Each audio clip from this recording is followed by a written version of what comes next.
Jared here with carbuzz.com, and this week I am bringing you a review of the BMW 430i 2018 model we have here. And as you can see, when we start to get around towards the back, this is the convertible model. So we have a starting price of $51,000, a little bit over that for the convertible top. That's going to be about $8,000 more than the equivalent coupe, which is quite expensive, although you do get a folding metal roof, which is a lot more insulated and quiet than a conventional soft top. BMW has been rolling out these hardtop convertibles since the last generation, when it was still called the 3 Series convertible. Obviously, for a few years now, they've been calling it the 4 Series convertible. We have this awesome Snapper Rocks Blue Metallic for $550 added to the price. It may not be to everybody's tastes, but I tend to complain when a lot of people order their BMW in black, white, or silver. So this nice metallic blue, I'm going to go ahead and give you a close-up on it. It changes colors depending on the light. You can see it looks a lot more dark here and a lot more light where the sun hits it. It kind of reminds me of a 1980s IROC Z Camaro, although I'm sure BMW won't be too fond of that comparison. And although it's not my favorite blue on the market, it is a very, very interesting color, so I have to commend BMW for doing an interesting color like this. So now I'm going to take you on the inside of the 4 Series. It has been updated, refreshed a little bit for the 2018 model year. You may notice that we have the sport seats finished in this cognac dark brown leather. We do have adjustable bolsters on these seats, and since this is a convertible, we have that built-in heater right here in the neck, so if you are driving this car in cold weather, it'll blast hot air on your neck. And we have this gorgeous M Sport steering wheel, which looks very reminiscent of one that you'd get on an M3 or an M4. We do have our little M logo there, and our little M logo as we get in on the kick plate to let us know that we do indeed have the M Sport package. I'm going to go ahead and step on in and close the door so we can get out of that Florida heat.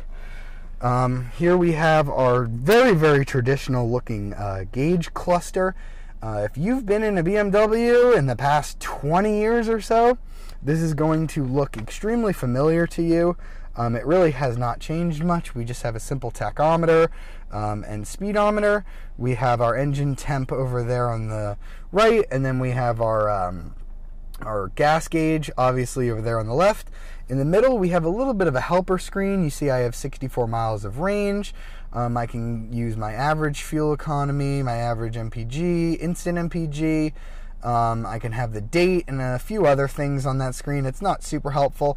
And then below, we have down there, we have our instant Mpg readout right below the tachometer. It's not at all the most advanced set of gauges, especially when you compare it to something like Audi's virtual cockpit or the new Mercedes C-Class, which was just updated with a digital cockpit as well. We do have a head-up display. I'm not sure if the camera is going to show it. It does show it just a little bit, and that can be adjusted, although that doesn't show too much information as well. We have our speed up at the moment, and it will show traffic and things like that. And you can, if I pull up this little lever here, I can adjust the radio controls with it, although I've seen more useful head-up displays, although this one is very clear, although almost like all head-up displays, if you wear polarized sunglasses, it's going to erase most of it.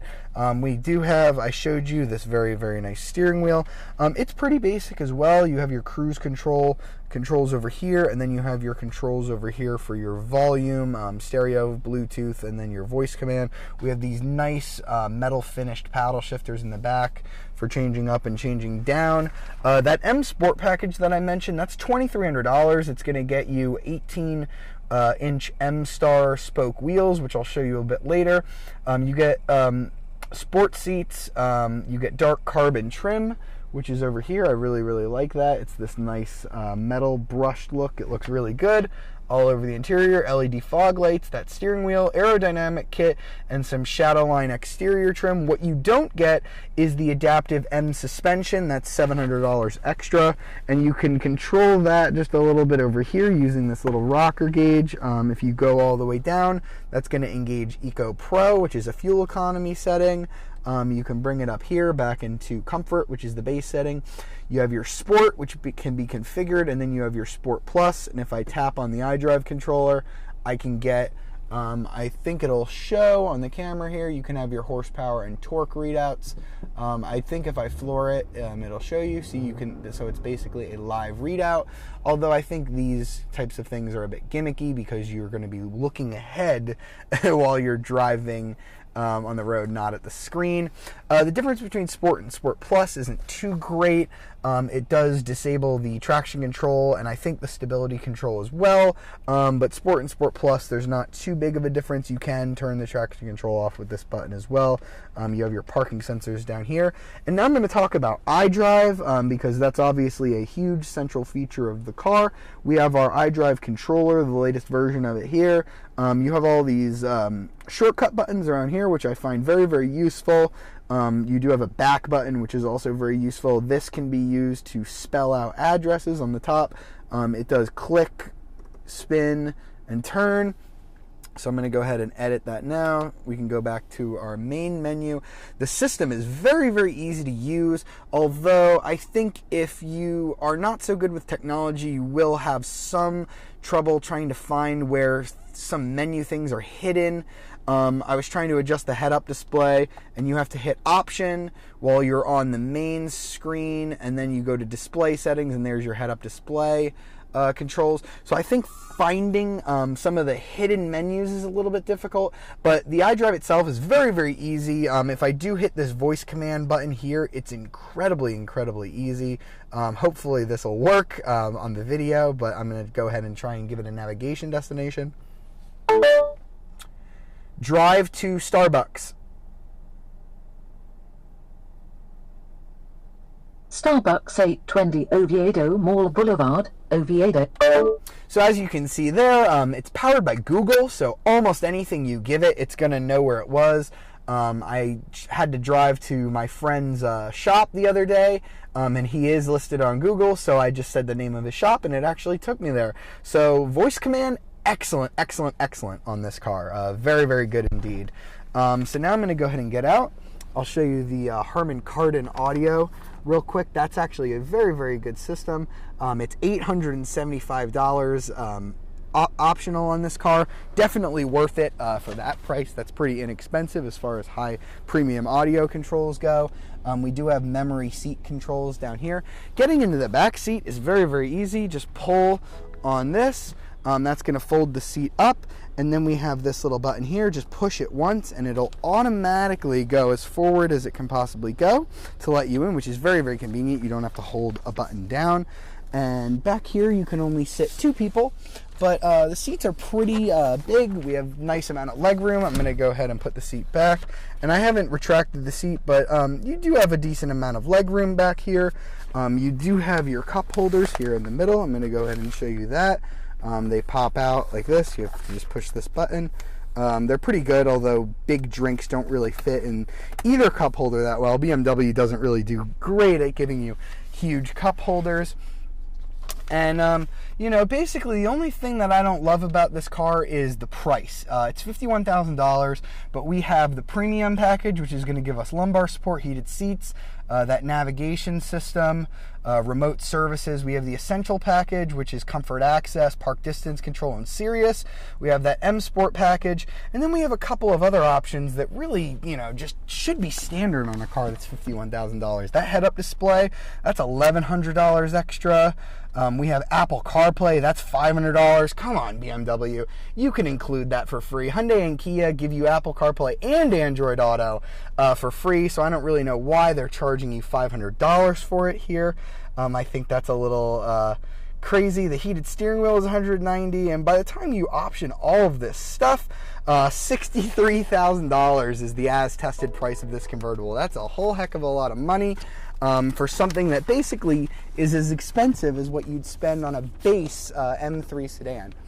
Back here, I'm going to go ahead and show you a little bit of a secret. If you come to the back seats here and pull this down, this little row, there you have your wind deflector. So if you want to roll with the top down and you don't have anybody in the back seat, you can deploy that, and it'll help make the wind a little less harsh. And now I'm going to show you one of the real reasons, other than the $8,000 added price, of why I prefer the Coupe 4 Series to the convertible, and that's going to be this trunk area. It looks pretty good. When you first look at it, you know, there's all my stuff back there. You do have some little pockets on either side where you can put stuff, but you have this weird looking roof mechanism, and you wonder why that's there. That's because in order to put the top down, you have to put down this little thing here, and that's going to take up a whole heck of a lot of your trunk space. So really all you get is what you can fit under that, which is really, really weird. I'm going to go ahead and show you another very, very strange aspect of this convertible hardtop. We have our controls here, along with the controls for our air vents. So now the convertible top is going to go down. I can go ahead and show you that from this angle. Top folds away very seamlessly, very automatically. You don't have to do anything, although you do have to hold the button.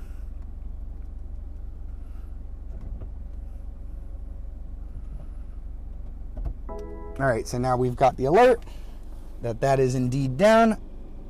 I can go ahead and release the trunk again. And now that the top's down, our trunk's going to look very, very different than it did before. Wow, it's gone. There's no trunk. What happened to it? This convertible top just takes up almost all of it. Yeah, you can get your stuff down there, and oh my gosh, my bag is all the way down there. How do I retrieve it? Well, BMW does give you these little buttons. Just simply hold this one, and the whole mechanism is going to raise up, and then the top's going to raise up. So now it's in this really, really odd position where it kind of looks like a transformer that got stuck halfway through, where the top is just kind of lifted up out of the back of the vehicle. The trunk lid is up, and now I can go back here and I can lift this up and I can get to my stuff. It's a very ingenious solution to a problem that really just shouldn't exist in the first place. I'd really rather get a soft top convertible than deal with the added weight and complexity. This adds about 460 pounds to the weight of a Coupe 4 Series. So now I have to go and put all this back down. And now I can shut the trunk again. The car looks very, very good with the top down, although when I was doing the walk around before, I'm sure you saw how the pillars look in the back without the roof, with the roof engaged rather. And I think it just kind of disturbs the lines a little bit. With the top down, if you're the type of person that's going to put your top down in the heat, in the snow, no matter what, like you're going to put it down all the time, then, you know, this car is actually pretty attractive. I really like the color. The brown leather looks really, really nice on the inside as well. You know, and now that the roof's down, it is a very, very attractive looking car. Although I think especially in the Snapper Rocks blue, around back with that convertible top, I think it just looks a little bit awkward. I'm really not so sure about the way the 4 Series convertible looks. And later on in the video, when I get behind the wheel, I'm going to give you a little secret to ordering a convertible BMW that'll save you money and get you a lot more power. If you're really interested in a BMW convertible, and this 4 Series with the base 2-liter engine as this 430i comes configured, maybe just isn't for you. It does look pretty darn good with these 18-inch wheels. I really like the way they look on a whole. They have the little M badges in them. But this definitely is not the most sporty BMW you can buy, and for the amount of money that you're spending on it, there are some much faster options out there, which I'll talk about a little later. So now I'm going to get behind the wheel, and I'm going to tell you why this BMW is still a very, very good car, although maybe not the one that I would purchase for this price. Okay, so now I'm behind the wheel driving the 2018 430i Convertible, and from behind the wheel, this car redeems itself a lot in my eyes because it's still a very, very nice car to drive. We have the 430i, which is the lowest tier Model 4 Series you can get, which means it's going to be powered by a 2-liter turbocharged 4-cylinder engine, and it's one of the better 2.0Ts on the market. Power is 248 horsepower, and the torque is 258 foot-pounds, and those are both very good numbers, very respectable. 0 to 60 in this quite heavy convertible, around 4,000 pounds, is going to take about 6 seconds, which is not incredibly fast, although it's not super slow as well. It feels pretty good, especially once you're moving, although off the line there is considerable turbo lag, especially due to the added weight of this convertible top, which adds about 460 pounds to the total recipe of the 4 Series. If you do just go for the 4 Series Coupe, you'll shave off 460 pounds from the curb weight and about half a second off that 0 to 60. Now, all of that power is going to be sent to the rear wheels through an 8-speed automatic. That's your only transmission option. Sorry, enthusiasts, there is no 6-speed manual option available anymore on the base 430i Convertible. If you want a manual, you're going to have to look elsewhere, although I don't think too many enthusiasts that would rather walk than drive an automatic are really going to be looking for a 4-seat convertible, so I don't think that really affects your purchasing decision too much. In terms of sportiness, this car still feels very, very good, even with the automatic. You have different drive modes here. You have Eco Pro down here, which will tone back the throttle settings in the transmission. So I can get really good gas mileage in this car. The EPA rates it at 24 mpg city, 34 on the highway, and I've averaged about 28 miles per gallon driving around, which is pretty darn good. If you are very light on the throttle and you're doing a lot of highway driving, you could probably get close to 500 miles on a tank of gas in this car. So if you're not looking to take it to the racetrack and you just want a really frugal 4-seat convertible to drive around, this is pretty good. You have a Sport and a Sport Plus mode. The biggest difference that I've noticed between the two is that in Sport Plus mode, it's going to disable the traction control, or at least put it in dynamic traction control mode. It says dynamic traction control activated, which means I'm going to be able to get a little bit more tire spin when I give it a little throttle like that. As you may be able to hear, this 4-cylinder turbo engine sounds pretty darn good. There are a lot of 2-liter turbocharged engines that don't sound all that good, but this one really does. I'm very impressed by the way this sounds. BMW does pump a little bit, or at least it sounds to my ears like it's pumping in a little bit through the stereo. I'm going to go ahead and floor it again. But at least from behind the wheel, that 4-cylinder is not a bad sounding engine at all. I really don't mind it. A lot of people are maybe going to want to opt for the 440i, which comes with the turbocharged inline 6 engine. That's going to get you well over 300 horsepower, a lot more power than this in exchange for fuel economy. But if all you need is just an adequate amount of power and very good fuel economy, this 4-cylinder is very, very good. I have zero complaints about the 8-speed automatic transmission that it's mated to. It's a little bit slow to downshift in comfort and very much so in eco modes, but if you put it in sport mode, it downshifts almost right when you ask for it. You can tap it over here and put it in manual mode, where you can take control with the paddle shifters, and then it is an absolute joy to go through the gears. In manual mode, this thing just really, really comes alive. I really love the way it drives in manual mode. We have that $700 adaptive sport suspension, and when you put it in sport mode, that's going to stiffen up a lot. I went on a cruise with a couple of my car enthusiast friends the other day. We were driving on a bumpy back road, and the car actually was a bit intolerable for me. It was a very stiff ride, especially in the sport mode, and I had to put it back into that comfort mode because I was just getting a bit annoyed from the car sort of bouncing and porpoising around. So if you want a really calm, relaxed ride, this definitely is not the car for you.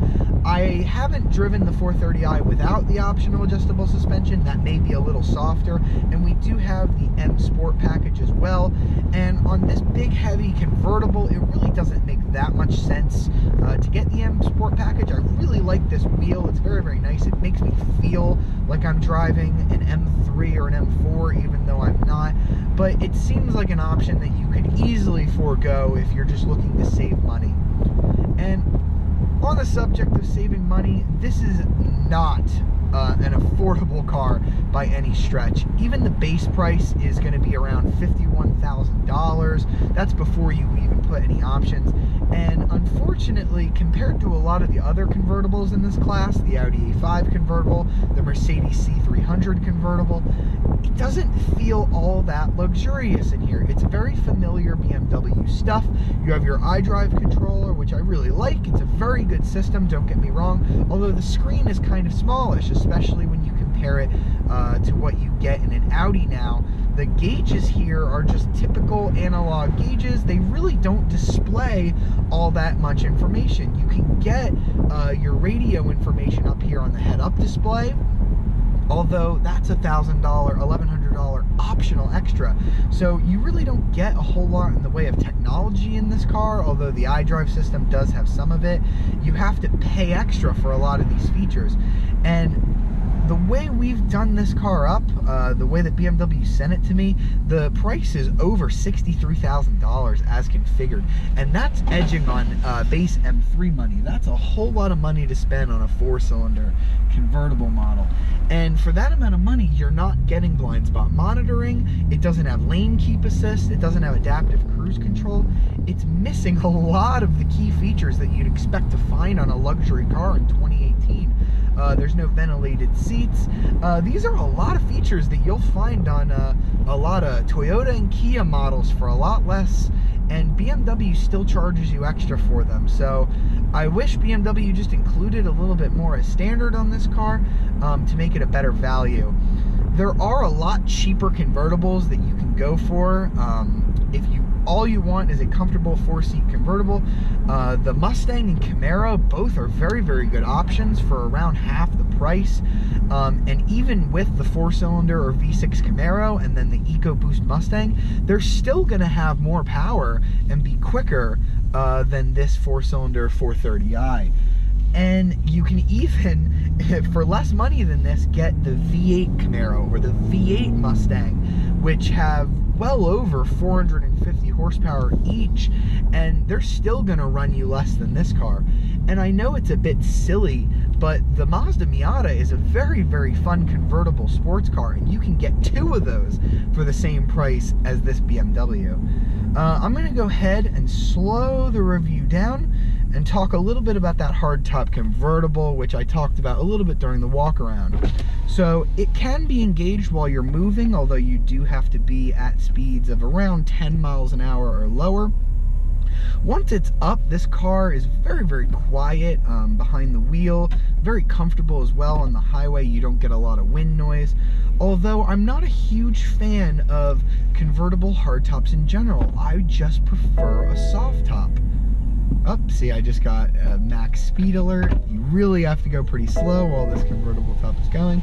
Now the windows are going to roll up, and now it basically feels like a coupe inside, which is pretty nice. But I told you when I was doing the walk around that I was going to give you a little bit of buying advice when you're buying a BMW convertible. And for around $50,000, you can get yourself an M240i convertible. It's going to be a little bit smaller than this car, and it's going to have a folding soft top instead of a folding hard top. But you're going to get a 3-liter inline 6 turbo with around 320 horsepower, I believe. And I think you can also get the M240i convertible with a manual, which would be pretty cool if you're an enthusiast who really likes to road their own gears. And so that's basically the same amount of money that you'd be spending on this 430i, and you're getting a car that's just as practical. I think it looks just as good as well. I actually prefer the look of the current 2 Series to the 4 Series. And you're going to get a bigger, much more powerful engine. So why not go for that? I think if you're looking at around $50,000 and you really want a 4-seater convertible, the M240i is your better bet. There you go, BMW. I saved you a sale.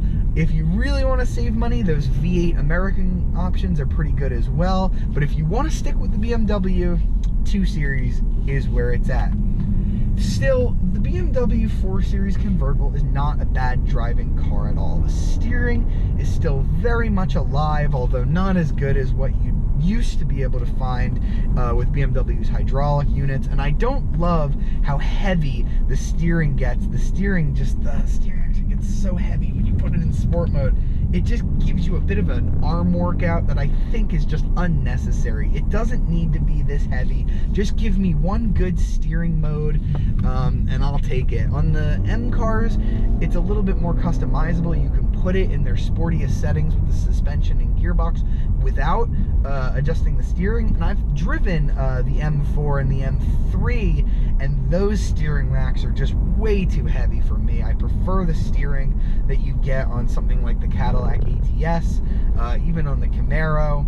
They're just lighter. Steering doesn't need to be overly heavy to feel sporty, nor does the ride need to be this uncomfortable. I think if all you're after is a comfortable convertible car, there are more soft options. I think the A5 and the C-Class are more comfortable than this. And if you really just want that BMW, go for the 2 Series.